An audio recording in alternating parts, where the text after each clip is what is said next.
Hello and welcome to Basic Medical Sciences. If this is your first time here, please make sure you subscribe so that you won't miss any of our latest videos. In this video, we are going to talk about the Toga viruses, Togaviridae family. So, the Toga viruses are linear positive sense single-stranded RNA viruses. They have an envelope and they have an icosahedral symmetry or capsid. And these viruses, they replicate in the cytoplasm of the host cell. Now, under Togaviridae family, we have two groups of viruses, the alpha viruses and the ruby virus. And alpha viruses include Western Equine Encephalitis virus. So let me upload this stallion so that you can recognize it, right?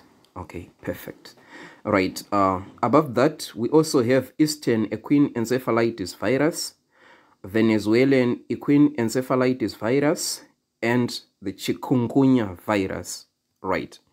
So in this video, we are not going to talk about the ruby virus that much because it's so special. We will talk about it in its own video, right? But for now, just to know that it causes the rubella or German measles, and also it affects only humans. Okay, so let's move on. So these four viruses are also called arboviruses. Arbo means like they are mosquito-borne. We can say they are arthropod-borne viruses, right? And here on blood-sucking arthropods, here you can hear the sound of the mosquito.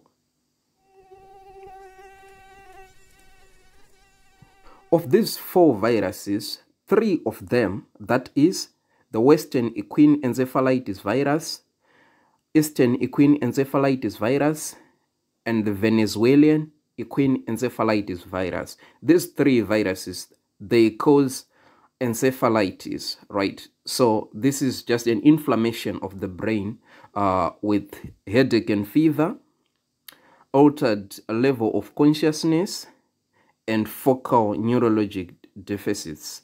The fourth virus, that is the Chikungunya virus, does not typically cause encephalitis. And the symptoms include, initially we will find a fever, rash, and joint pain. And later on, there will be a chronic arthritis, meaning to say this joint pain will last for a long time.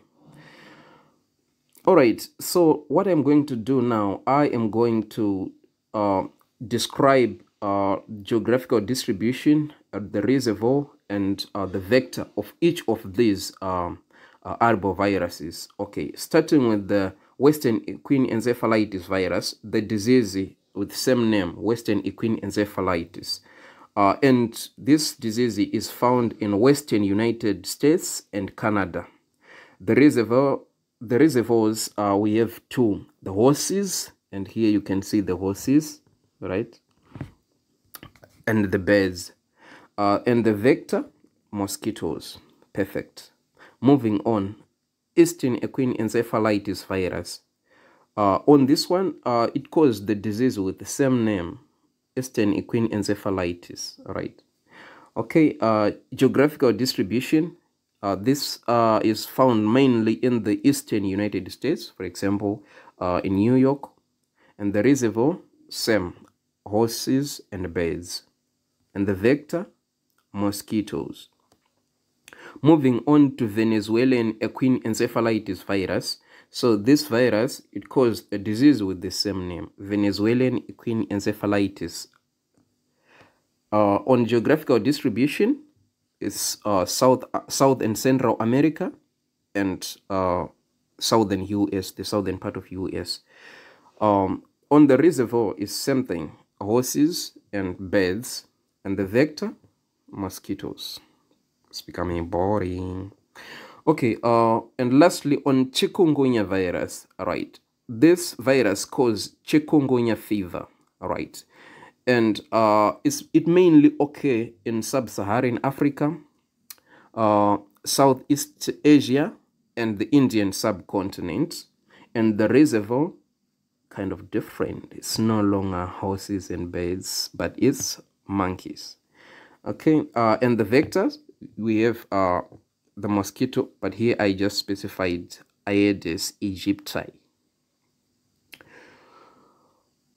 Thanks for watching. If you found this video interesting, please make sure you subscribe, hit the like button, and leave a comment on the comment section. In the next video, we are going to talk about rubella virus, so stay tuned.